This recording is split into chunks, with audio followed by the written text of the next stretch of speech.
नमस्कार भक्तों, जय मां पद्मावती, जय गुरुदेव। बुध ग्रह सौर मंडल का सबसे छोटा ग्रह होता है, सूर्य के सबसे निकट भी होता है। यह व्यक्ति विद्वता, वाद विवाद की क्षमता प्रदान करता है। जातक की गर्दन, दांतों, कंधों और त्वचा पर अपना प्रभाव डालता है। यह ग्रह कन्या राशि में उच्च और मीन राशि में नीच का होता है।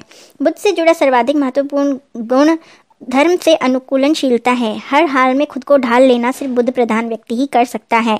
भयानक से भयानक तूफानों से भी बचकर निकल जाना इसी ग्रह का प्रभाव है। बुध ग्रह प्रथम भाव में दूसरों का प्रिय, ज्ञानवान, चिंतक, त्यागी, लेखक, गणितज्ञ बनाता है। यदि आपका बुध ग्रह पहले भाव में तो हरे रंग से यथासंभव दूर रहें। अंडा, मांस, मदिरा का सेवन ना करें। घूम फिर कर करने वाले व्यापार से एक ही स्थान पर बैठने वाला व्यापार आपको ज्यादा फलदायी सिद्ध होगा। यदि बुध आपके दूसरे घर में है तो आप यात्रा प्रेमी, पाप से दूर रहने वाले, धन कमाने वाले, पवित्र और ज्ञान पासु हो सकते हैं। यदि दूसरे घर में है तो आपको अंडे, मांस और शराब से बचना चाहिए। भेड़, बकरी और तोता पालना आपके लिए सख्त वर्जित है। तीसरे भाव में यदि बुध ग्रह है तो आपकी रुचि समाज में सहायक, व्यवसाय में धन कमाने वाली और शीघ्र मैत्री वाली बनती है। आप रिश्तेदारों से लाभ ले सकते हैं।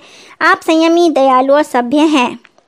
अगर आपका तीसरे भाव में बुध है तो रोज फिटकरी से अपने दांत साफ करें, पक्षियों की सेवा करें, एक बकरी का दान करें, दक्षिण मुखी घर में ना रहें, अस्थमा की दवाइयाँ वितरित करें।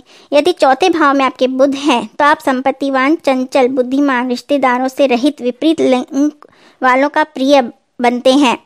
यदि आपका बुध ग्रह चौथे भाव में है तो आप उपाय के तौर पर मानसिक शांति के लिए चांदी की चेन पहने, धन संपत्ति पाने के लिए सोने की चेन पहने, माथे पर 43 दिन तक नियमित रूप से केसर का तिलक लगाएं और बंदरों को गुड़ खाने को दें तथा उनकी सेवा करें।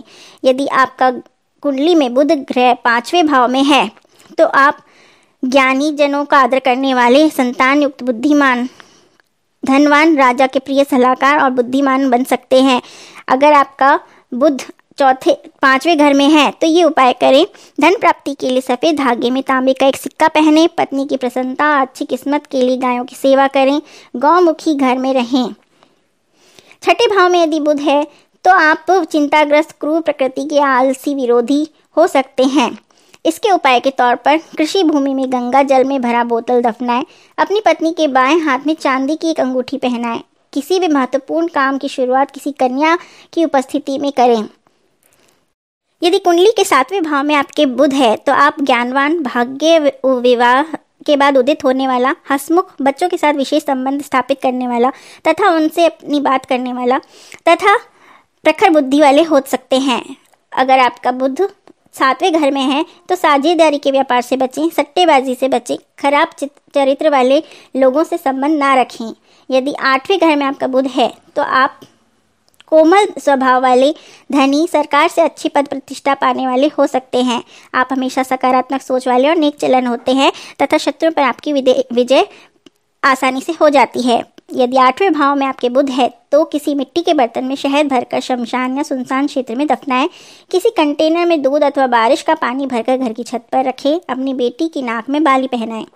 यदि आपकी कुंडली के 9वें घर में बुध है तो आप ज्ञानवान, धनी, कुशल, कलाकार, धार्मिक, समर्पित पत्नी तथा बुद्धिमान संतान वाले हो सकते हैं। आपको उपाय के तौर पर हरे रंग के प्रयोग से बचना चाहिए। अपनी नाक छिदवाएं। किसी मिट्टी के बर्तन में मशरूम भरकर धार्मिक जगह पर दान करें। किसी साधु या फकीर से कोई ताबीज ना लें। 10वें भाव में यदि बुध है आपके तो आप तीक्ष्ण बुद्धि वाले, निपुण, विनोदी, कुशल वक्ता तथा जीवन के उपक्रम में कुशल होते हैं। आप दलाली वाला व्यवसाय अच्छी तरह से कर सकते हैं। उपाय के तौर पर आपको शराब, मांस, अंडे आदि भोजन से दूर रहना चाहिए। चावल और दूध धार्मिक स्थान पर दान करना चाहिए। 11वें भाव के बुध वाले व्यक्ति शासन से लाभ पाते हैं। कुशल, लेखक, गुप्त विद्याओं की गहरी रुचि रखने वाले और संगीत कला के अच्छे ज्ञाता होते हैं। उपाय के तौर पर गर्दन में किसी सफेद धागे या चांदी की चेन में तांबे का गोल सिक्का पहने। अपने घर में विधवा बहन या बुआ को न रखें। हरे रंग का पन्ना रत्न से बचें और साधु या फकीर की दी हुई चीज ना लें। 12वें भाव में यदि आपके बुध है तो आप अपमान के भागी, अनुत्पादक कार्यों में लिप्त रहने वाले, कमजोर बुद्ध, मानसिक कष्ट वाले हो सकते हैं। परंतु आध्यात्म गुप्त विद्याओं में भी रुचि आपके हो सकती है। उपाय के तौर पर नदी में एक नया खाली घड़ा डालें, स्टेनलेस स्टील की एक अंगूठी पहने, केसर का तिलक लगाएं और धार्मिक स्थानों की यात्रा करें। किसी भी नए महत्वपूर्ण कार्य को शुरू करने से पहले अन्य व्यक्तियों की सलाह अवश्य लें।